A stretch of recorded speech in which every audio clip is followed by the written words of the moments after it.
Nanawagan na ang OIC Mayor sa munisipyo sa Bonifacio, Misamis Occidental sa iyang katawhan nga maghiusa luyo sa hagit sa panahon aron makabot kalambuan ug kalinaw alang sa tanan. Niadtong Hunyo 16, pwersadong napakanaog sa miyembro sa Incident Command System si Bonifacio Mayor Samson Dumanhog. Human kini nagpabilin sa iyang buhatan bisan pa man sa 60 dias nga suspension order nga gipakanaog sa sangguniang panlalawigan sa Misamis Occidental. O sa karesolusyon ang gipakanaog sa sangguniang panlalawigan nga nagsuspenso kang Dumanhog kay iya kunong gikawang ang pagsalig sa publiko kung betrayal of public trust. Kung basihan ang mga istorya, gipadla kuno ni Mayor Dumanhog ang iyang buhatan ug nagpuyo kini sa munisipyo sukan niadtong Mayo kay dili kini gusto mo kanaog sa iyang pwesto bisan pa man dunay suspension order og kini misampot sa pwersadong pagpakanaog kaniya niadtong Hunyo 16. Miligod na isip acting mayor sa munisipyo sa Bonifacio si Ricky Bulahan og mao kini ang iyang pahayag sa sitwasyon karong mga panahon na sa iyang munisipyo.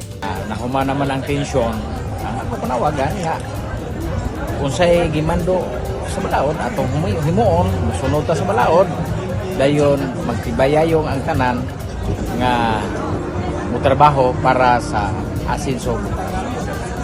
Sa ako wala gyud personal. Ning take over ta tungod sa mandate sa balaod. Tungod kay mikulpa na ang tensyon, nanawagan usab ang mayor sa iyang katawhan. Pagkakaroon, clear naman ang isyo. Kay napakanaog naman ang katong suspended. So clear na ang Bonifacio wala na nagpuyo sa gabi. Wala mo'y gisupak nga balaod sa imong pag-take over? Wala. Kay mandate man sa balaod nga sa panahon nga doon ay bakyo ang next highest in rank mo may take place. So nagsunod lang ta sa order gikan sa balaod ug gikan sa probinsya.